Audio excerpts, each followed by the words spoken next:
Well, I can't complain. Reading one parak. Okay, so Rambam was extremely long for 3 days, and now it's back to normal. Because people are already finished at a positive and negative. Yeah. We do Right. positive one day, negative the next day, and then Right. all of them together the third day. That So takes for us, forever. we're still in the positives. Okay.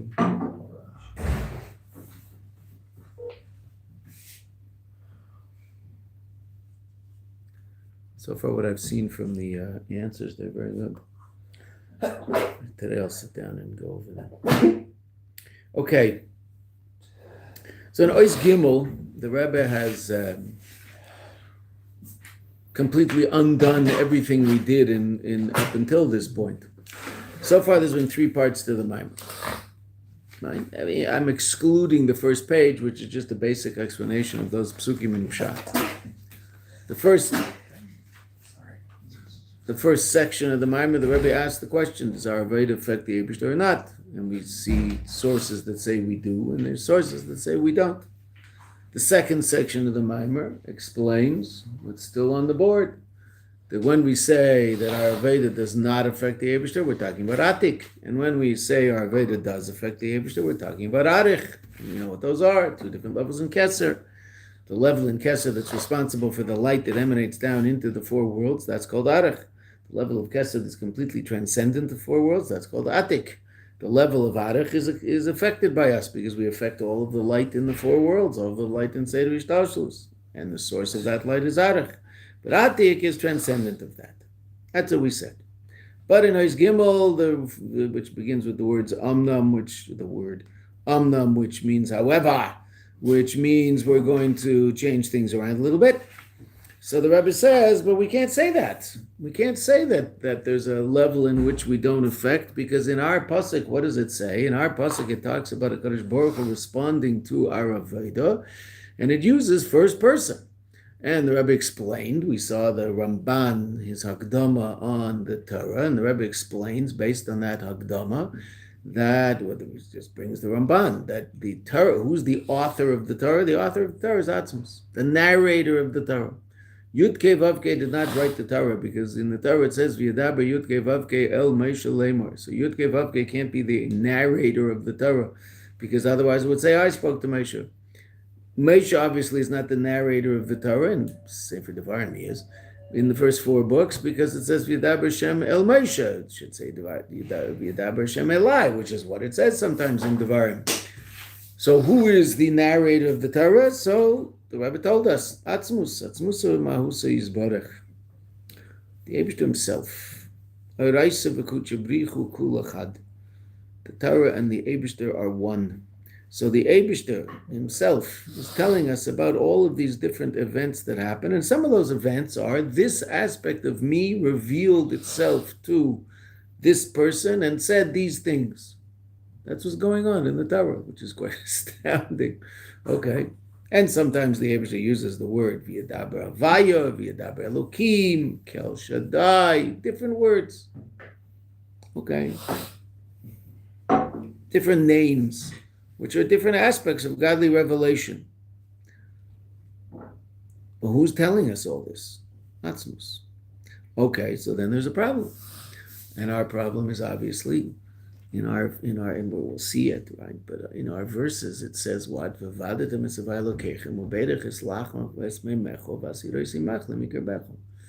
I will remove sickness from your midst. Who's I? I is Atzmos. So I seems to be responding to our avodah. So our neat little package of Atik and Arich doesn't seem to answer the question. Because somehow you and I affect Atzmos. Somehow Atzmos responds to our avodah down here. How that works, wouldn't have a clue, right? But that's quite astounding, right? It's a quick question. Just as Yud-Kei Anochi as well as Anochi is Atzmos. Yeah, but we just say it out.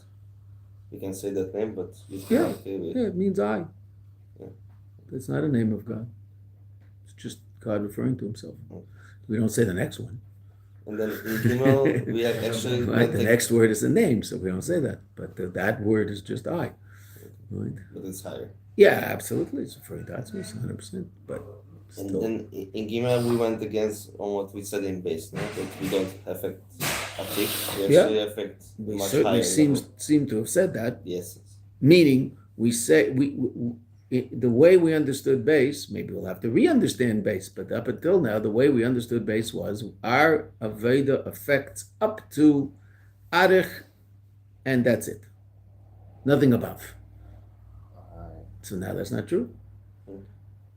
Our aveda somehow, and how the all of the questions one might ask is how in the world is Atzmus affected, etc., etc. Okay, so all those questions are very, very good questions, but in Atzmus is completely beyond limitation, can do whatever it wants, and isn't limited by gvul, and isn't limited by bilti gvul, and isn't limited by anything that we will talk about. So then, could Atzmus, if it wanted to respond, it can do whatever it wants, right? It's a level of reality completely and totally beyond any limitation whatsoever. It's the Eibishter himself. And so Atik, you would say, is limited to the extent that it can't respond to our Aved. Right? And you might still say that. You could still say that about Atik. Right? That it's unable to respond to our Aved. Why? That's one of the limitations of Atik. Inside its transcendent nature, it can't respond. You say that about Atzmus? No. It's quite astounding. The Rebbe just said it's absolutely astounding. What do you mean by respond? React. Okay. How does it react? It says in the pasuk. What does it say in the pasuk? You tell me. We're We're reading psukim in the Torah. Right. What does it say in the pasuk? Read the psukim in the beginning of this mimer, and the Rebbe is saying pshat and psukim in the Torah, right? That in this week's parsha, right? It is not esoteric. We affect the source. We don't affect the source of source, but we affect the source of source of source. Okay, we said you want to say it that way. You can say it that way, but don't say it out loud But because you affect confuse and people. react. How does affect I get? If you and I affect something, well, how do we know it if we affect Atzmus? The only way you and I know we affect Atzmus is somehow he reacts. What does he do? What does it say in the pasuk? I'm not letting you off the hook. No, I know. Okay, so it says the beginning of the mimer. Go to the beginning of the mimer. You'll see the pasuk. And what does the pasuk say? Very beginning, first thing, first 3 lines in the mimer. There's a pasuk. 2 psukim from this week's parsha, which you're going to have to answer questions about on next Sunday with Rabbi Kaplan. So you might as well be able to tell him when he asks you questions about these psukim. You tell him, "Oh, we're talking about Atzmus, and leave me alone." What 2 aspects of a Kadosh Baruch Hu's response to our Aveda are printed in your mimer in first person? What's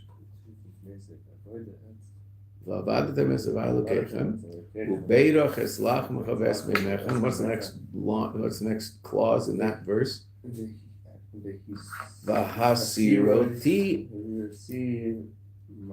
Machla mikirbecha, and I will remove sickness from your midst. Who's I? Atzmus. There you go. Right. That's that's what a it says. reaction? It says, God, serve me, And it's a serve Yud Kei Vav Kei, which is really wild, right? Yeah.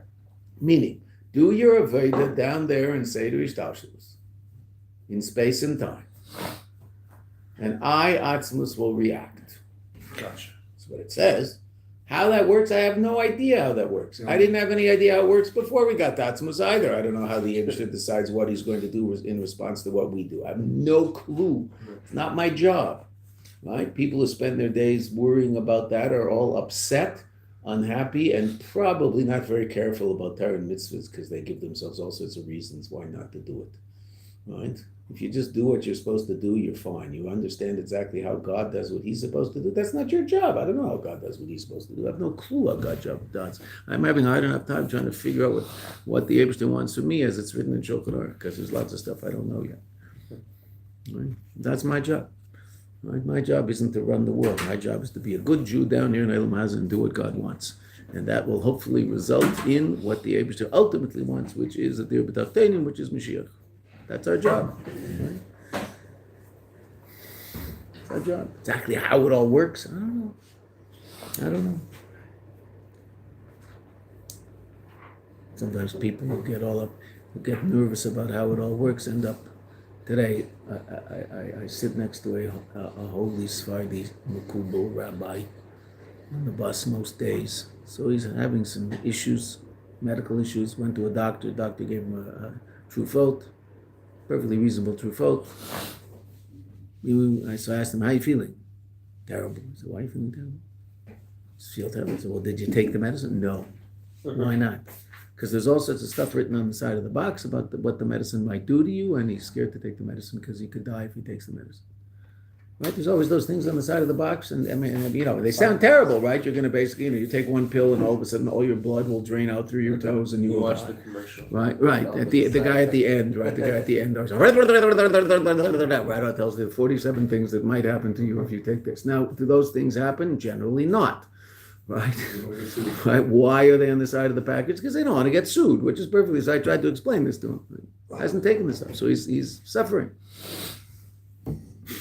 If you don't, now the doctor's not God. I get it, right? But I mean, my job isn't to understand every single aspect of every single thing I'm going to do, right? Before I take a pill that a doctor tells me, I'm going to look up the pill and find everything that might happen and look up all the studies in Harvard and Oxford and Louisiana Tech as to what happened with this pill. That's what you're going to do. You'll never get anything done, and you'll never take the pill, and whatever the pill was supposed to do won't happen. Right? So just, at a certain point, you have to have faith in the Eibishter, and in terms of medicine also. What do Chazal say? Right? That the Eibishter Natan Reshus L'Roifim L'Rapais. He gave permission to doctors to heal. Right? Because what might you say? Where did if Chas v'Shalom Reuven is sick, where did that sickness come from? Who gave him that sickness? Yeah, not a person. HaKadosh Baruch Hu, right? HaKadosh Baruch Hu decided that he's going to get whatever he got, right? Okay, so what might you say? Same way Hashem could. That one? Same way that Hashem made you get sick, Hashem could heal. Yeah, so who am I to interfere? I mean, if the Eibishter wants me to have this thing, but the Eibishter says the world doesn't work. This week's Parsha, right? Parsha's Mishpatim is the source of that halacha. I mean, the Torah has to give Reifim the Reshus, the rabbis. God has to give the doctor the Reshus to undo what the Eibishter did. He does. Okay, and we live in a day when they're pretty good at it. Are they all good guys? No, some of them are creeps. Right? But do they do a good job? Yeah, most of them do a good job. Do some of them not do a good job? Some of them don't do a good job. Most of them, amazing. Amazing what they do. Amazing. Unbelievable. Spend all day helping people. Okay. And when it comes to anything serious in life, we go to them. The stuff that's not serious, we can go to homeopathic guys and go to these hippy-dippy guys, and that's all good. That's no problem. You have something serious, go to a doctor. Right?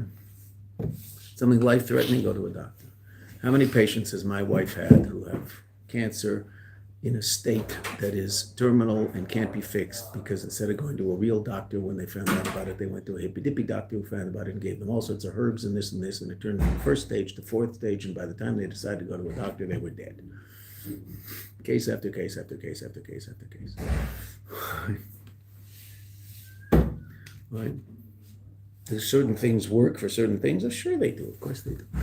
But for serious stuff, why do you think the life expectancy of people is so much longer now? Because we find better herbs in the garden? No, because there's these doctors who do stuff that's pashut astounding. I mean, it really is amazing what they're able to do now. Are they all good guys? No. Do they all believe in God? No. Are there good ones? Yeah, it's like everything else. There's good ones. Right? And then there's not such good ones, but there's good ones. Those good ones are amazing. They really are. They're pashut amazing. What they're able to do. And they're very dedicated to it. They're very dedicated to helping people. Rebbe brings medicine as a mushal for how God runs the world. Right? That if a person were to fly, some being were to fly down to earth, and he'd go, the first place he landed was a hospital. So what would he see in a hospital?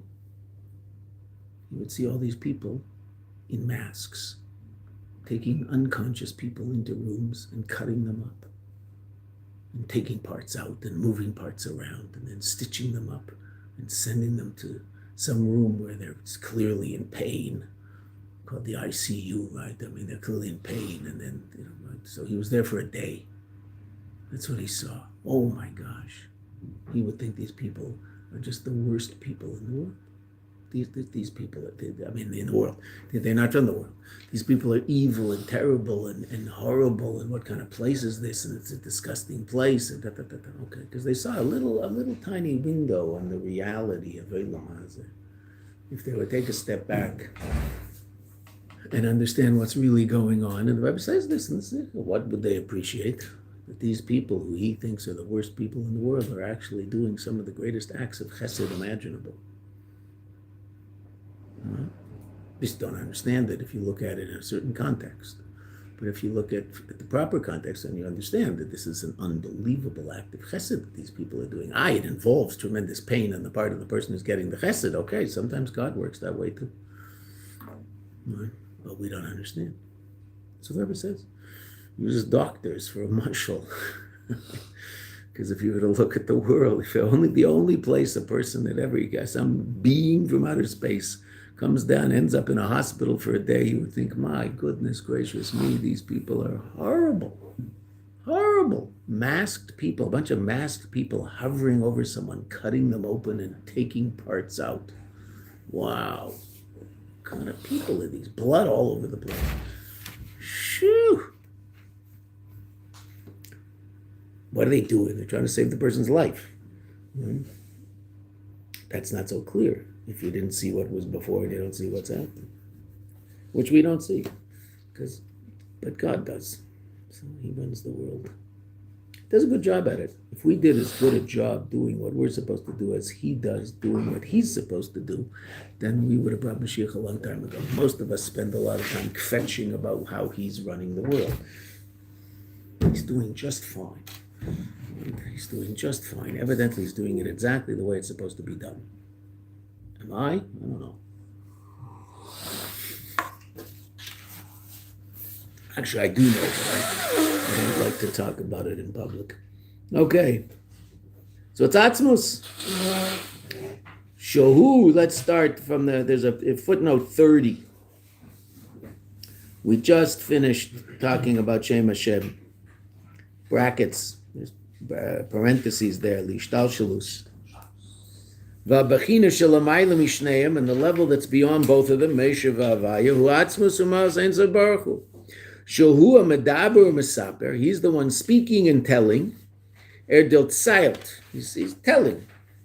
Vos is vorgekommen in Seder Ishtalshalus, what's happening in Seder Ishtalshalus. He's the one talking about all these events that are happening down there in the world that he also talks about creating. Right? And so what's part of that? What's he telling us? Oideis about Hadibur, the Shem Havaya El Moshe. So Atzmus is telling us that this aspect of my revelation, called Havaya, spoke to this person that I created called Moshe. Unbelievable. That's the Torah. Oh, and now the Rebbe says something very interesting. We've talked about this before, but now you're going to see it inside, and then that will help you remember it much, much better than just having heard about it. V'nikra shlishi dafka. The Ramban refers to this aspect of the Eibishter as shlishi amadaber. Now, and we also say that in terms of third person. Say it, but why dafka shlishi? Al derech mashakosov, based on the pasuk. It's a pasuk in Hoshaya, and you'll tell me why it is that this pasuk is a dibur maschil of many maimarim in the beginning of Tishrei. After we read the first few words of the pasuk, I would assume you'll be able to answer that riddle I just said. Yechayenu miyomayim, he gives us life from 2 days. Ubiyom shlishi, the next word is yekimenu, and on the third day he establishes us. Okay, now the Rebbe is going to learn that relative to something else here, but that pasuk is a dibur maskal of many maimarim at the beginning of the year. Why? Look at the mimer, don't look at me. Look at those words. Not the mimer, look at those words. What do those words say? Yechayenu miyamayim ubiyom shlishi yekimenu. Right? What does that mean? Say that in English, someone? Our life and our days He gives us life in yomayim, not days. What's yomayim? 2 days. He gives us life 2 days, and on the third day he establishes us. Rosh Hashanah is what? What part of the pasuk refers to Rosh Hashanah? First 2 days. First 2 days. What's the third day? Yom Kippur. Right. Gives us life on 2 days and establishes on the third day. Well, that's Rosh Hashanah Yom Kippur, right? Okay. But that's why those words are there. Dibra Maskal, many Maimarim said on Rosh Hashanah. By all the Rebbeim. Okay, but what does that mean here? Ki Yadua. Oh, it's frustrating when the Rebbe says Ki Yadua, like we're supposed to know this and we don't, so we feel dumb. But it's all right. We're going to know it. After this, we'll know it. As is well known. As is well known. I didn't know this. But the Rebbe says Ki Yadua. Now look at the footnotes. Siur, Torah, okay. Right. Say from Maimarim Tafresh Samach Beis, Rebbe Shab, Likutei Torah, the Alter Rebbe, Samach Tzedek, Teres Chaim, Mitler Rebbe. Okay. So if we knew all of Chassidus, this would be known to us. Ki Yadua. I don't remember where it is, but there's in a Mugadik Maimer, the Rebbe says Ki Yadua relative to something. And the footnote is Tafresh Ayin Beis. Now, when the Rebbe edited the Maimer, Tafresh Ayin Beis had been published. But when the Rebbe said the Maimer, Tafresh Ayin Beis had not been published. No one had seen Tafresh Ayin Beis. So I don't think the Rebbe, it couldn't be the Rebbe said Ki Yadua when he said the Maimer, because how can anybody know this? It's in a Maimer that no one can see, because Ayin Beis just wasn't printed. It wasn't printed till Tafshin Lamed Ches. And even then, they wanted to print it, and the Rebbe said, "You can print it, but I'm not saying print it, but you can print it." Right? That's why it doesn't say in the front, "The Kefi Herders Kfei Kedushas Admar Shlit," in accordance with the instructions of the Rebbe. We are publishing this book, because all the other books, you look in the front, that's what it says. It doesn't say it in Ayin Beis. The Rebbe didn't tell them to do it. The Rebbe said, "If you want to do it, you can do it." The Rebbe got sick in Lamed Ches. The second time they published it was Nun Beis. The Rebbe got sick in Nun Beis. And Rav Yoel is convinced it was all about Ayin Beis. Something about Ayin Beis.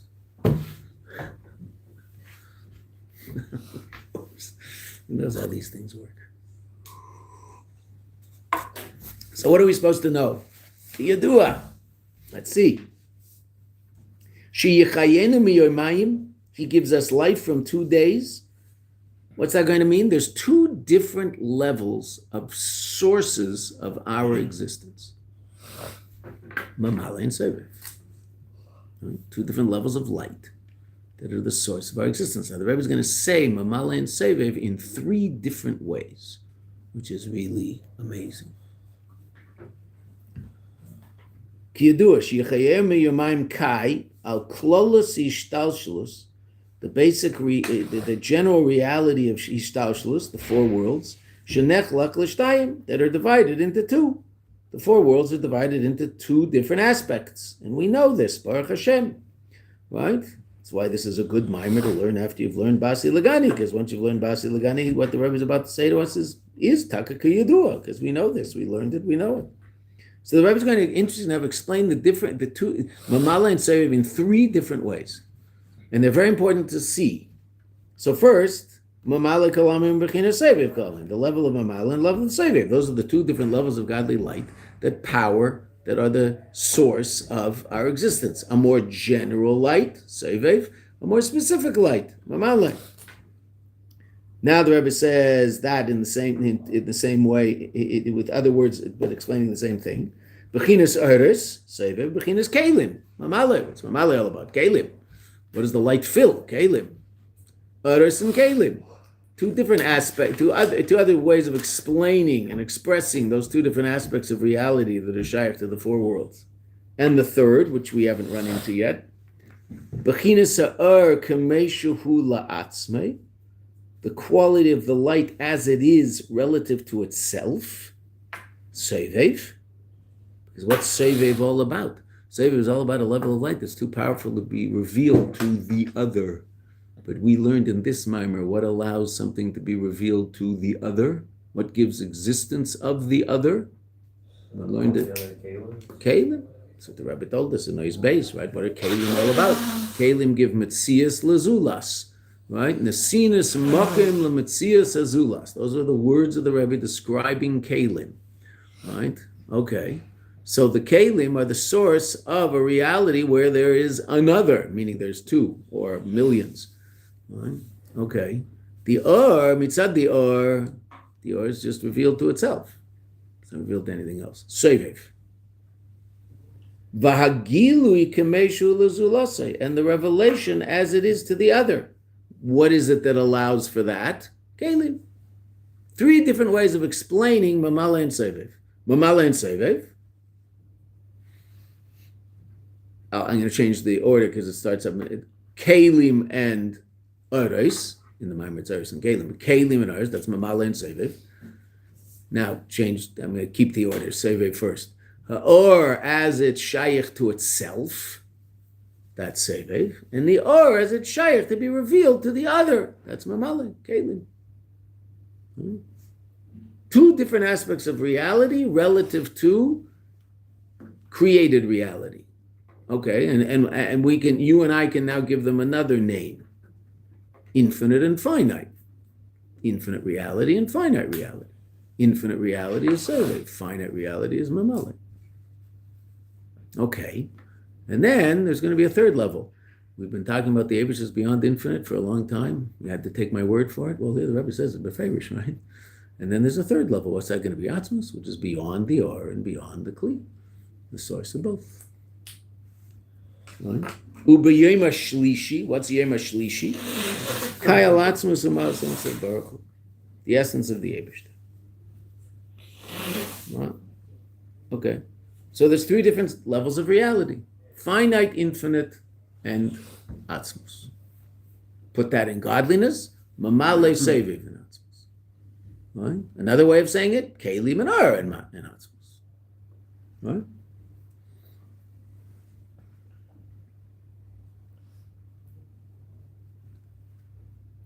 And then the third distinction that the Rebbe makes. So I mean, obviously, there's a lot to be talked about in terms of that, but the or as it is mitzad itself, meaning etzema or, it's not shaykh to gilui, it just is what it is.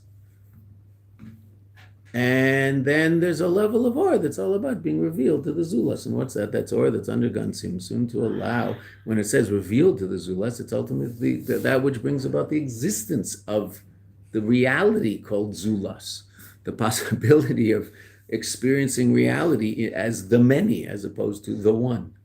Right? In Seviv, how is reality experienced? One. In Mamale, how is reality experienced? The many. Okay. V'zeu, and this is shebetchilo nemar v'vadatem esavai lokechem. At first, it says v'vadatem esavai lokechem ubeidach, and he Avaya Lokechem, which is the source of the bracha that's drawn down into Seder Ishtashalus, which we saw in his base. Sheshlishi Medaber, the narrator of the Torah, Atzmus, says, Eimer, the kasher v'avadatem esavai lokechem, that when you serve a Kadosh Baruch Hu, meaning when you do your service within the context of Seder Ishtashalus, context of space and time, which those two names of God are responsible for. Then there'll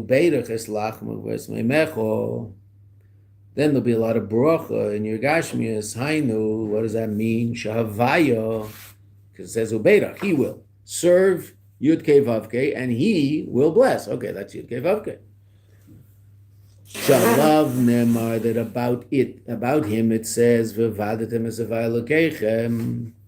That level of godly reality will be the source of Yevarach Eslachma V'Esmeimecho. Yeah? Okay. That godliness will emanate down in a very revealed and powerful way through all of the worlds, and there'll be lots of bracha and Elam Hazeh. Amazing. That's the way it should work. But afterwards, what's the next line in the same pasuk? Meisif He adds, who's he? Atzmus, the narrator of the Torah. What does he say? Vasiroisi machle mikabecha. And I, Hasiroisi, Lashon Neichach, first person. The narrator of the Torah, Sheshlishi Medaber Eimer, the narrator of the Torah says, Shehu Batzmei, he himself. And who is that? Atzmus says, I myself, Yasir machle mikabecha. Will cause sickness to be removed from your midst. Umizeh, Muvan, She'inyan Aveda. From this we understand that our Aveda is Noigeya, affects Le'rak L'Shem Havaya. Not only the Shem Havaya, which would be the godly light that emanates, the Shem Havaya is the source of the godly light that emanates down through the four worlds, which would include Arech, which we said earlier. Ella, somehow, Gam L'Shlishi Medaber, somehow our Aveda touches, Negeya. Now, conceptually, we generally say affects, but here we're saying touches. Gam l'shlishi medaber, b'chinas atzmus u'mas ein tzor baruch hu. Yeah? When we say the name Hawaii, you said that it's referred to the four words. The light that is the source, it's the Shem Havaya is the source of the light that emanates down into the four worlds in this context. Yeah? With or without Atik. Arech, no Atik. Yud is Chochmah. Atik is Keser. Keitzel Shel Yud. But the Keitzel Shel Yud will be Arech. Right? When we say there's a Keitzel in the Yud, there's a little spitz on the Yud, and that refers to Keser, we'll say that's Arech, right? Because that's the aspect of Keser that's Shaykh to the four worlds, and Shaykh to Yud Kei Vav Kei. Atik, Ne'etak. Right? Completely transcendent. A copy of upper reality.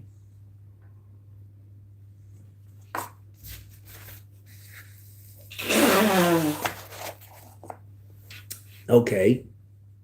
Rebbe says it straight as can be. Doesn't explain it. Meaning, how does this work? We don't explain things like that. How do we know how Atzmus does what Atzmus does? We don't know how Shem Havaya does what Shem Havaya does. Okay, we just know there's an equation. How do we know there's an equation? Because we learn Torah. If we don't learn Torah, we'll know the equations. We'll come up with all sorts of interesting ideas, but who says they're true? Right? It might be interesting and brilliant, but they're not definitely true. How do we know what we're saying is true? If we can say Pshat in a Pasuk in Chumash. It's the Ramban on the Torah, the difference between Rashi and the Ramban. Both of them ask a very interesting question. Why bother saying Pshat? Who cares about Pshat? If I want to know what the Torah means, I'll ask the question slightly better way. If I want to know what Torah Shebechsav means, where do I look? Torah. What? The Torah. I want to know what Torah Shebechsav means. I'm looking in Torah Shebechsav. I want to know what it means. Where do I look? Rashi. Okay, Seder, but so if you're Rashi, where does Rashi look? Torah Shebal Peh, right? Torah Shebal Peh is the authoritative, God-approved explanation of Torah Shebal right? It's the Torah that the Eibishter gave Moshe on Har Sinai, Torah Shebal Peh, right? Moshe Kibul Torah Messina Masar Yeshua. What's that? Torah Shebal Peh, not Torah Shebal right? Torah Shebal Moshe gave everybody. He gave the Sefer Torah to the whole Jewish people, not just Yeshua. What was given only to special people who then gave it to the whole rest of the people? Torah Shebal Peh. Until it was ultimately written down. The Rambam, Agdam of the Rambam. Learn the Agdam of the Rambam. You probably did learn the Agdam of the Rambam in the last couple of days, right? So the Agdam of the Rambam, he explains. It's astounding what he says over there, right? He explains all of reality in a couple of pages. Boom, boom, boom. Here, this is how it all works. And then he goes from Moshe Rabbeinu to Rav Ashi, and then from Rav Ashi all the way back up to Moshe Rabbeinu. Right? Unbelievable. Who learned from who? People who haven't learned it, you're missing out, man. Learn it. Learn the Rambam. There's a reason the Lubavitcher Rebbe said we should all learn the Rambam. It's good for us. So, it's like my guy who won't take the pills the doctor gave him. Right? There's something on the side of the box. What does it say when you talk about the Rambam? This will take effort. Oh, no, I'm not into that. Not into effort. I just want it to feel good. This is going to take effort? Nah. Am I going to feel good when I do this? Well, Dafka. Is it going to be unbelievable, amazing, and enrich your life? Absolutely. You're going to have an appreciation of Elokus that you've never had before? Absolutely. Torah, I mean, when you learn the Rambam's Hakdama, you go, wow, this is like so interesting. He explains it all, how it all worked.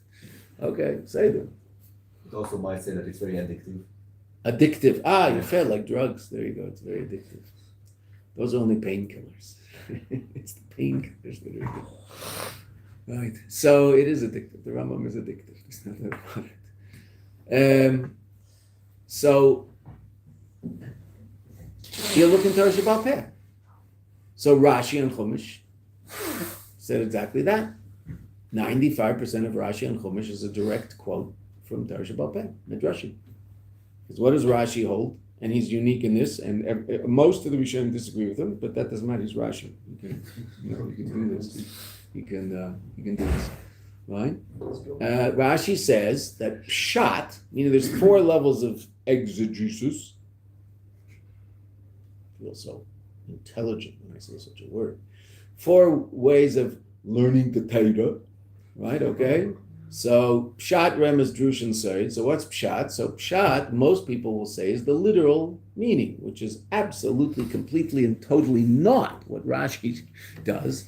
If anybody's ever learned Rashi and Chumash, it's absolutely not literal. There's unbelievable amount of information in there that you would never get from the words.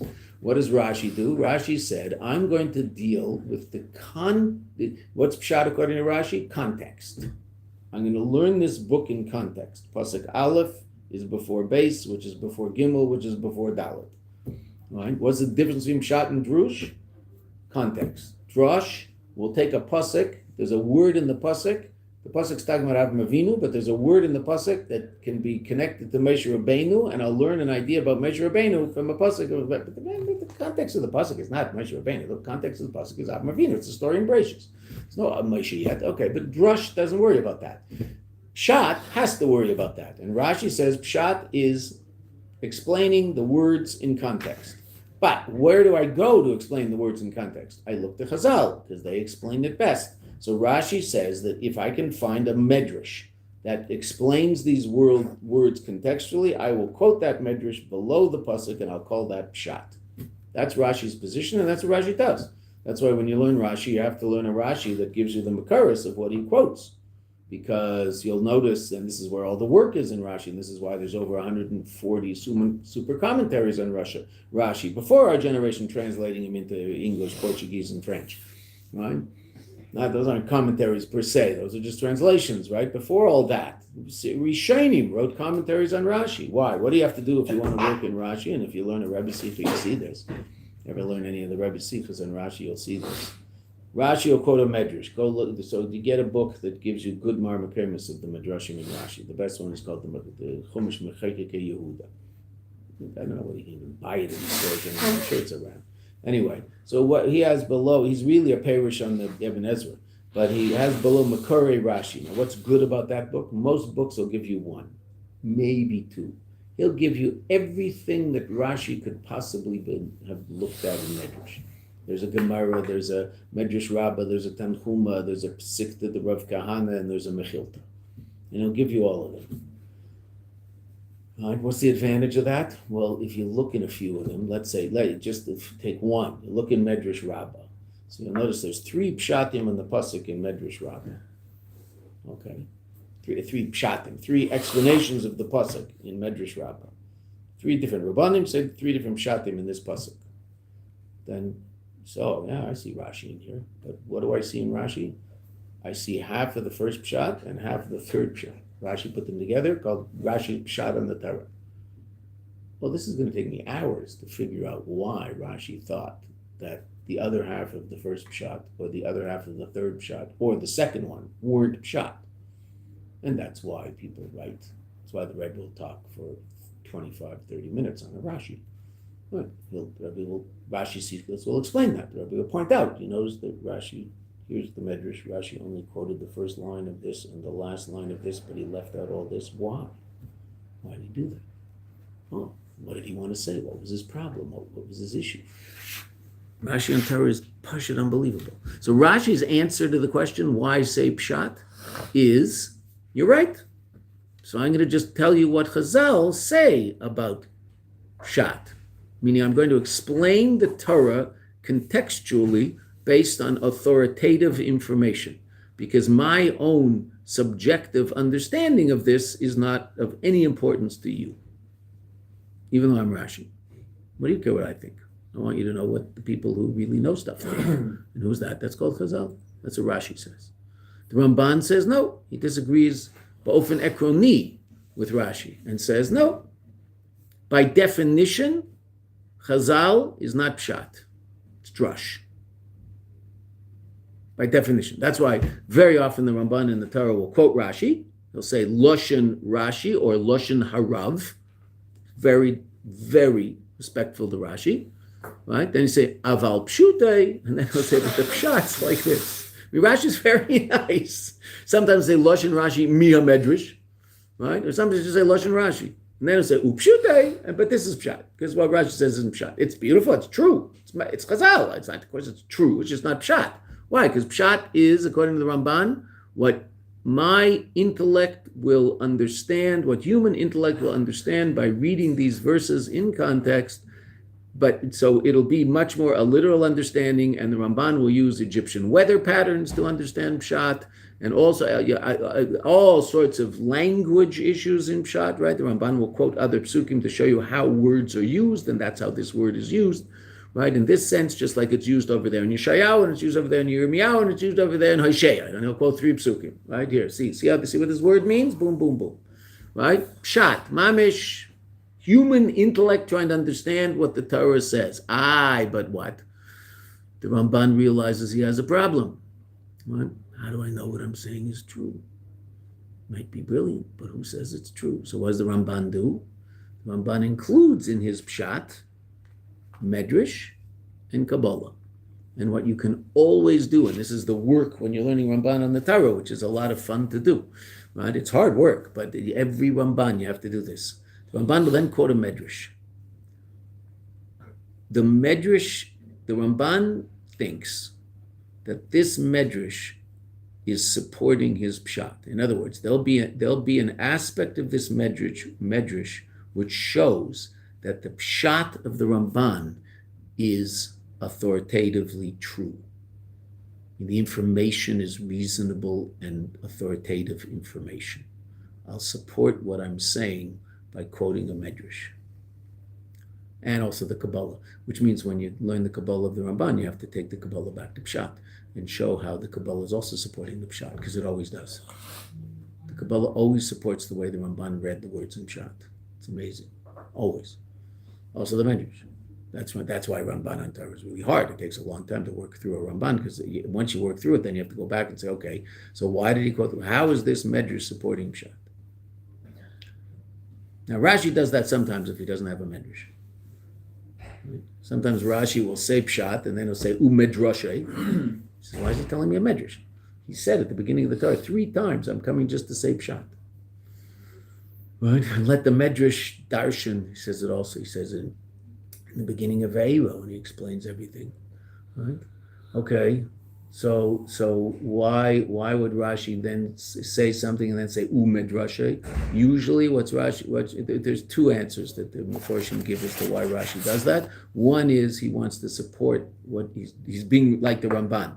The Medrash will support Rashi's Pshat in the pasuk because he couldn't find a Medrash that says Pshat, so he'll find a Medrash that isn't contextual but still supports his reading of the words. Or he just thinks that this information is important for you and you can't get it al pi Pshat, so I'll just tell you this information. This is important stuff that you should know. Like Medrashay, here, this is like a really important idea. It doesn't exist in Pshat. It only exists on the level of Medrash, and I'll quote it to you. Right? An example of Rashi supporting his own Pshat, by Sarah. It says Sarah when she's told that Yitzchak is going to be born, she's Kol Shemei Yitzchak li. Anybody who hears will, now simple Pshat will be laugh at me. Sarah Mayanot is worried about people laughing at her. They're probably always laughing at her because she dresses tsunua and she's like, a holy lady. They all dressed tsunua back there, but okay. Right, so Sarah is worried about. So Rashi says Yitzchak li means Yismach alai. They'll be happy. Now you would translate it in Pshat, happy for me. But it says Yitzchak. It doesn't say Yismach. Then Rashi quotes a Medrash. The Medrash says that on the day that Yitzchak was born, all sorts of barren women got pregnant, all sorts of blind people could see, all sorts of sick people were healed. In general, good time was had by all. Oh. So according to the Medrash, what do the words Yitzchak li mean? People will be happy because of me. That's what those words mean. They don't mean they're going to laugh at me. They're going to be happy because of me. Why? Well, because they got pregnant, they gave birth, they got well, they could see, all these miracles were happening. So they'll all be happy because of her. Oh, so the Medrash is reading those words Yitzchak li as Yismach alai. Oh, so Rashi says, see, this is how you say pshat in the words. But that Medrash isn't pshat, though. That's not the context of the pasuk. She's not saying all these miracles are going to happen. That's not what she's saying. That's just not the context of the pasuk. So Rashi can't quote that Medrash as pshat in the pasuk. It's not pshat in the pasuk. That's not what's going on in context. But it is what's going on in terms of helping me understand how to read the words. So that's a Ramban-like Rashi. The Ramban will do that on every pasuk. He'll never quote Chazal as pshat, but he'll quote Chazal as supporting his pshat, which is just a very important lesson. Right? The Ramban, who knows all of the Torah backwards and forwards, he knows all of the Torah like we know the line we just read. Won't say anything himself. Everything he says, if I can't support this by authoritative Chazal, it's not worth saying. So if that's by him, halakha is going to become by us, right? Be careful what we say.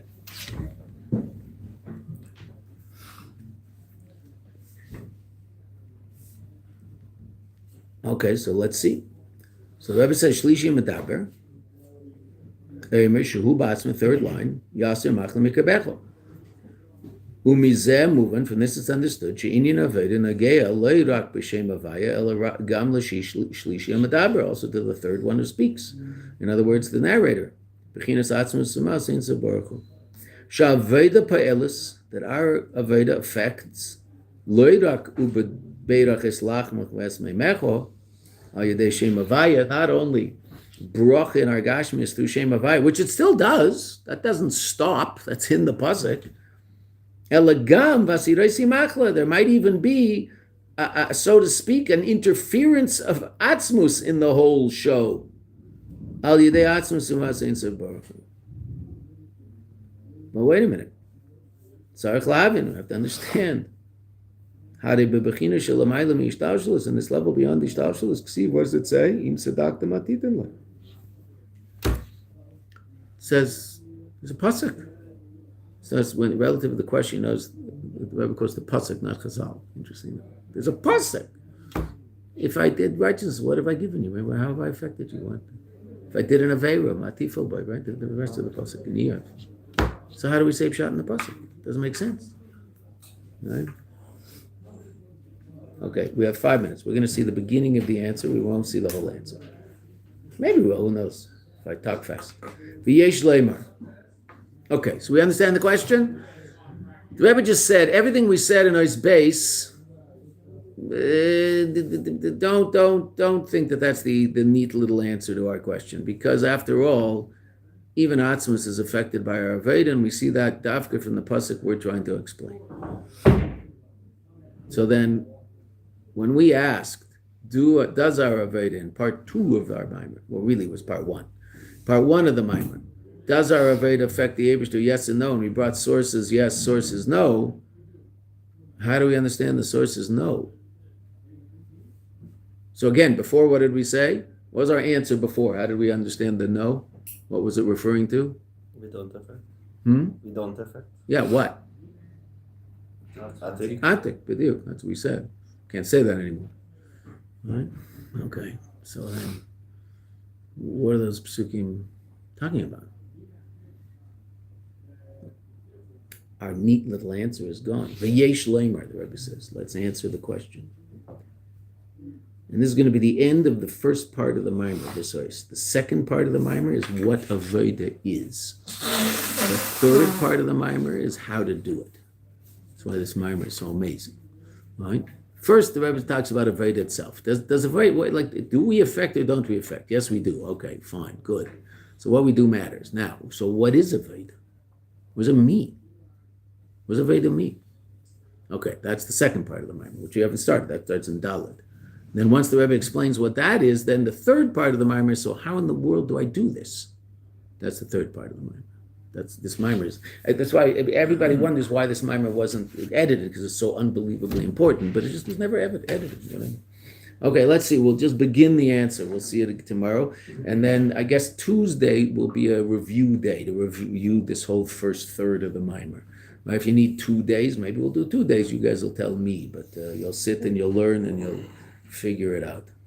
And I'll be sitting in Zal with martini, and I'll be sitting in the corner with a martini and an olive, and I'll be, with my finger out, sipping my martini while you guys slave over the mimer. Silently judging. Right? No. Don't be silent. I don't silently judge. I don't judge loud either. That doesn't mean my job as an educator is to challenge, not judge. Yes. Right? Challenging and judging are two different things. Right? Don't judge anybody. Challenge, you're supposed to challenge people. That's what education is. The Rebbe challenges us non-stop.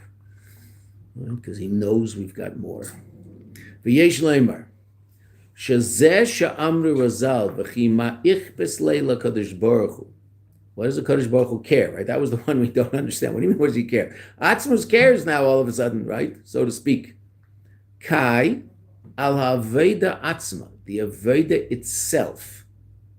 Tahainu, what does that mean? Prate aveda, the details of the aveda. What we do, the specifics of what we do. Avala teitza'ah shel aveda, but the result of the aveda, that which happens as a result of the fact that we do what we do, shall yoda naset sira fabrios, that through this is brought about a purification of creation, which is what that said, right? What does the Eibishter care? The only reason he gave mitzvahs is to purify us. What does he care whether we shech this way or that way? Shegam b'brios ba'alma, even simple creatures, bria p'chusa, a lowly creature, naset sira v'zikuch, right? That brought about purification of those levels. Shezeu inyan, and this is ha'ishafcha miyesh li'ayin, transforming from yesh to ayin, elevating it from a state of separateness to a state of connection to God. That affects atzmos. That touches atzmos. So the Rebbe just divided our avodah into two things. The avodah that we do and the result. So the avodah that we do, that's limited by Seder Ishtalshalos. And we'll talk about it for 3 minutes and then stop. The effect of our avodah is completely unlimited. We affect atzmos. Okay, so now if you look carefully at that Maimer Chazal, what did it say? The Eibishter doesn't care whether you shecht or you don't shecht. It didn't say that. It says the Eibishter doesn't care whether you shecht from the front of the neck or the back of the neck. Why do we shecht from the front of the neck? The Rebbe is saying something astounding. Why do we shecht from the front of the neck? Because that's what cows look like in Seder Ishtalshalos. What does a cow look like? Down here. A cow. So I'll pee the cow down here. Where would you shecht? Here. You shecht here. Where don't you shecht? You don't shecht here. Why not?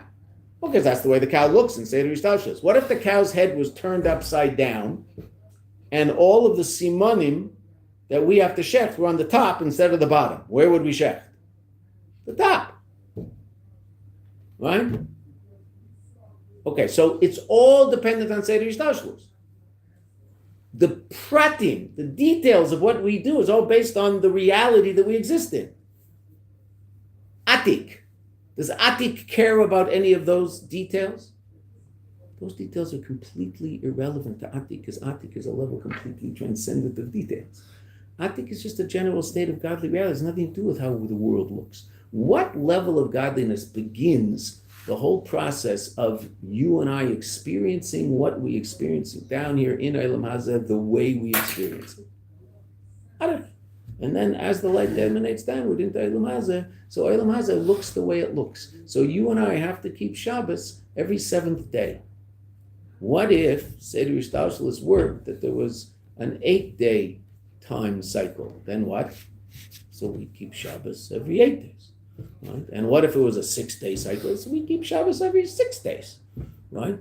What's that all a function of? Seder Yishtalshelis. That's the way Seder Yishtalshelis works. What about a level of Ma'ilem Seder Yishtalshelis? Is there a reality called 6 days, 7 days, 8 days? No. Give a brief example and then we'll stop.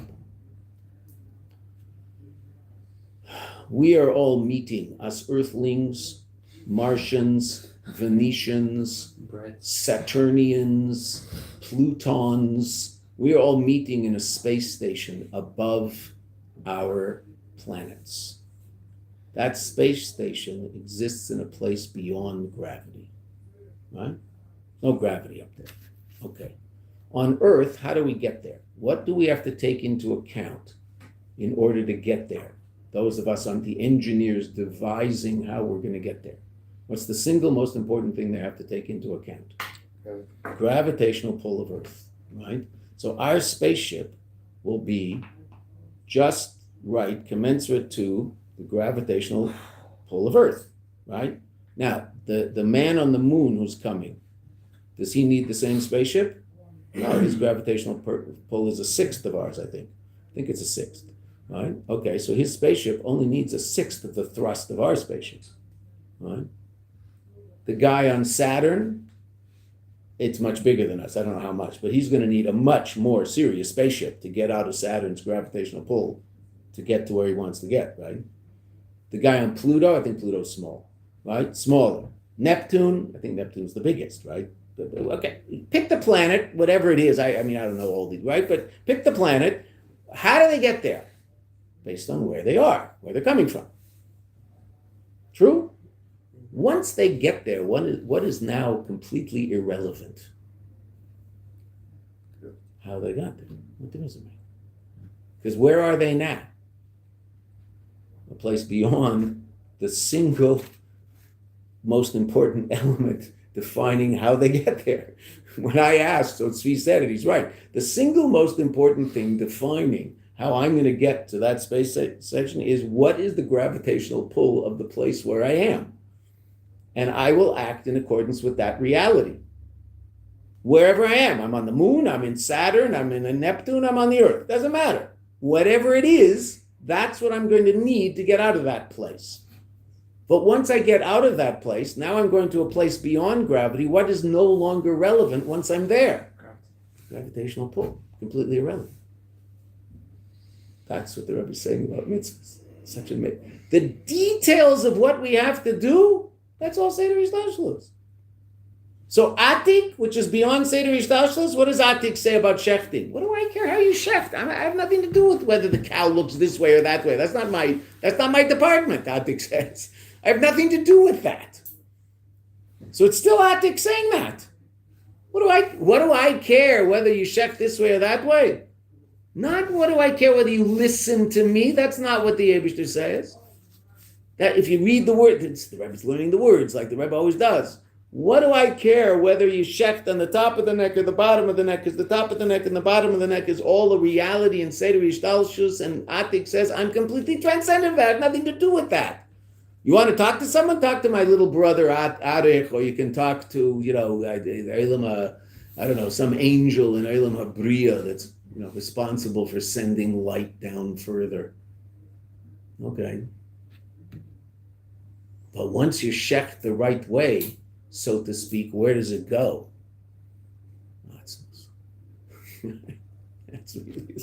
It goes to a place completely beyond up, down, right, left, completely beyond Seder Yishtalshelis. So mitzad the detail, That's one thing. Mitzad, the result, that's another thing. The result is atzmos. The detail is seder ishtalshelus. So therefore, the detail is arich and down. The result, on the middle. Just like those spaceships. Where they get to? Beyond gravity. But how did they get there? They had to take gravity into it. It was all about gravity, how they get there. You can't, because the guy building the spaceship on Earth can't say, well, I'll just build one that's commensurate to the gravitational pull of the moon. He won't get anywhere, right? He'll fall over, and that'll be it. And there'll be, newspaper articles for a week about the great tragedy with, whatever spaceship was called, and then that'll be it. Forget about it forever. Mm-hmm. We're saying it doesn't matter for Atik how we get there, but in another way, this is the only way to get there. No, it's the only From way here. But the way here looks Okay. is based on the way here looks, and Atik, so to speak, has nothing to do with that. Atik is completely transcendent of that. If you had asked Atik, so to speak, right? Why does Elam Hazeh look the way it looks? Atik would look at you and go, I'm on a level of godliness is completely transcendent of those created worlds. I have nothing to do with that state of reality. It's not my department. I'm by definition a state of transcendent being. That's what I am. Don't ask me questions about immanent reality. I don't know, so to speak. Arich? Oh, I'm a state of transcendent reality, but my job is to be the source of immanent reality, so I can explain to you why things are the way they are. Okay, say Atik? That's an unbelievable shot. Because they don't say that, everybody reads the Medrash wrong. What does the Eibishter care whether you do the mitzvah or don't? That's, God forbid, that's not what it's saying. Atik cares whether you do a mitzvah. Atik's the Eibishter. Atik says, what does it got to do with me? Whether you do it this way or that way? That's nothing to do with me. I'm transcendent of those distinctions in reality, front of neck, back of neck. I don't know what you're talking about. That's what Chazal said. Front of neck, back of neck. They don't say do the mitzvah or don't do the mitzvah. Wow, what a pshat in the Medrash. Unbelievable pshat. So just, think of our spaceships. I'll tell you a quick story. I know it's late, but I'm going to tell you a quick story, and then I have to get out of here also. You're going to miss a good story. And we'll look back. Oh, you'll look on the thing. That friend of mine was on a podcast, and the guy, they were talking about creativity and things like this. The person whose podcast it was an artist, and he was talking to my friend who's a very creative Jew. So this doesn't have to be on here. This is for you. So